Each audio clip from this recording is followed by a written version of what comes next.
বছরের পর বছর ভাঙনে ফেনীর হাজার হাজার পরিবারের করুণ দশার কারণ বন্যা নিয়ন্ত্রণ বাঁধ। স্থায়ী সমাধান তো দূরের কথা, প্রতিবার আশ্বাস দিয়েই উধাও হন জনপ্রতিনিধিরা, এমনটাই অভিযোগ এলাকাবাসীর। পানি উন্নয়ন বোর্ডকে চোখে আঙুল দিয়ে স্থায়ী সমাধানের পথ দেখালেও তাদের হাঁটতে দেখা যাচ্ছে ভিন্ন পথে।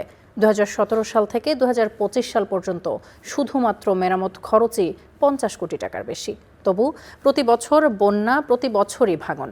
ভাঙাগড়ার এই খেলায় বাঁধ মেরামতের বরাদ্দের টাকা যাচ্ছে কার পকেটে, সেই প্রশ্নেরই উত্তর খুঁজছেন ফেনীবাসী।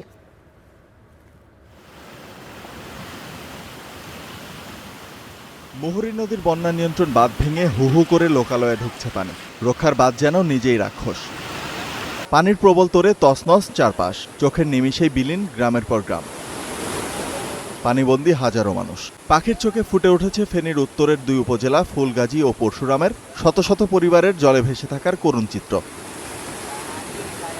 মুহুরী, কুহুয়া, সিলোনিয়া, ফেনীর এই তিন নদী প্রতি বছর লাখো মানুষের জন্য বয়ে আনে দুঃখ।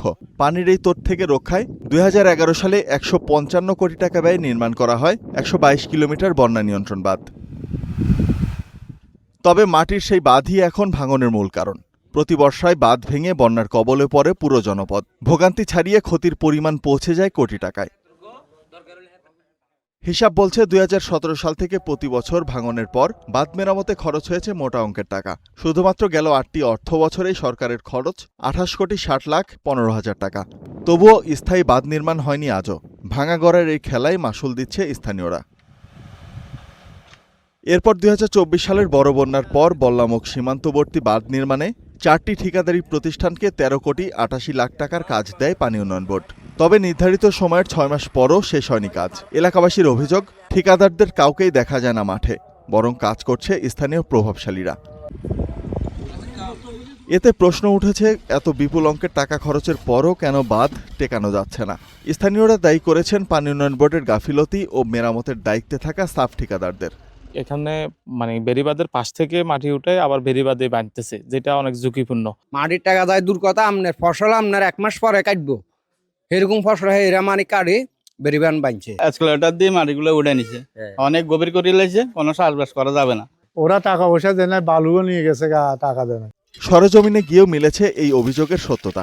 দেখা যায় গুরুত্বপূর্ণ বাঁধের ঠিক পাশ থেকেই বালু তুলে বিক্রি করছেন প্রভাবশালীরা। কারা এই বালু নিচ্ছে জানতে চাইলে উত্তর দিতে পারেনি পানি উন্নয়ন বোর্ডের সাব ঠিকাদার। পরিবহন শ্রমিকরাও জানেন না বালু যাচ্ছে কার কাছে। স্থানীয়রা অভিযোগ যারা তুলছে তাদেরকে জিজ্ঞেস করেন। আমরা যতটুকু পরিমাণে জমি নিছি ততটুকু পরিমাণে টাকা দিয়ে দিচ্ছি। বাঁধের পাশ থেকে আপনারা মাটি কাটছেন? না, মাটির পাশে কোনো মাটি নেই। আমাদের 85% কাজ শেষ, আর 15% আছে। যদিও স্থানীয়দের অভিযোগ মানতে নারাজ জেলা প্রশাসন ও পানি উন্নয়ন বোর্ড।